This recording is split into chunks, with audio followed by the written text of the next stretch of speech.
মানুষের পতনের যে দুই কারণ বলেছেন বিশ্বনবী সাল্লাল্লাহু আলাইহি ওয়াসাল্লাম। সবর, সহনশীলতা, পরিশ্রম, কষ্ট ও বীরত্বপূর্ণ জীবনযাপন মুমিন জীবনের অন্যতম বৈশিষ্ট্য। সুখ, দুঃখ, আনন্দ, মুসিবত সবসময়ই মুমিন এ জাতীয় জীবনযাপনে অভ্যস্ত হবে।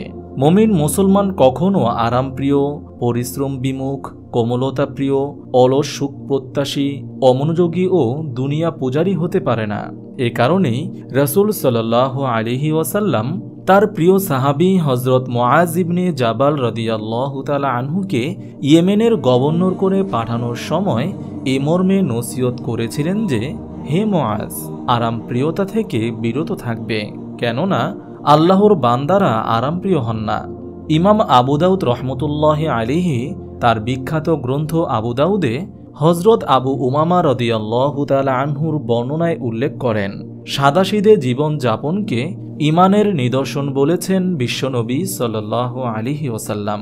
যারাই আরামপ্রিয়তার দিকে ঝুঁকে পড়েছে, দুনিয়ার প্রতি আসক্ত হয়েছে, ইসলামের জন্য মৃত্যুকে ভয় করেছে, তাদের অনিবার্য ধ্বংসের ব্যাপারে সতর্কবার্তা তুলে ধরেছেন প্রিয়নবী সাল্লাল্লাহু আলাইহি ওয়াসাল্লাম।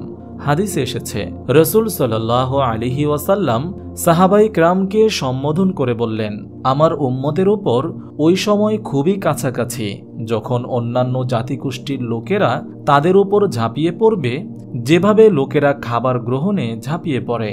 তখন এক সাহাবী জিজ্ঞেস করলেন, হে আল্লাহর রাসূল সাল্লাল্লাহু আলাইহি ওয়াসাল্লাম, আমাদের সংখ্যা কি এতই কম হবে যে আমাদের ধ্বংসের জন্য অন্যান্য জাতিগোষ্ঠীর লোকেরা একত্রিত হয়ে আমাদের উপর ঝাঁপিয়ে পড়বে? রাসূল সাল্লাল্লাহু আলাইহি ওয়াসাল্লাম বললেন, না, সে সময় তোমরা সংখ্যায় কম হবে না, বরং সে সময় তোমাদের সংখ্যা অনেক বেশি হবে, কিন্তু তোমরা বন্যার ভাসমান খড়কুটার মতো হালকা হবে। তোমাদের শত্রুদের অন্তর থেকে তোমাদের প্রভাব দূর হবে আর হীনমন্যতা ও কাপুরুষতা তোমাদের ঘিরে ধরবে। একজন সাহাবী জানতে চাইলেন, ইয়া রাসূলুল্লাহ, কেন এই হীনমন্যতা আসবে? তখন তিনি বললেন, এই দুটি কারণে যে ওই সময় দুনিয়ার প্রতি তোমাদের ভালোবাসা বেড়ে যাবে আর মৃত্যুকে ভয় করতে থাকবে। বাস্তবে দেখা যাচ্ছে বর্তমানে মুসলমানদের মাঝে এই দুটি বিষয় লক্ষণীয় হারে বেড়ে যাচ্ছে। পরকালের তুলনায় দুনিয়াকেই বেশি প্রাধান্য দিচ্ছে মানুষ।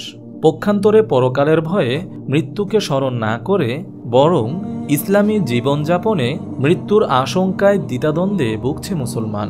প্রিয়নবী সাল্লাল্লাহু আলাইহি ওয়াসাল্লামের রেখে যাওয়া হাদিসের ভবিষ্যৎবাণী প্রতিনিয়ত প্রতিফলিত হচ্ছে, যা থেকে বেরিয়ে আসা মুমিন মুসলমানের জন্য একান্ত আবশ্যক।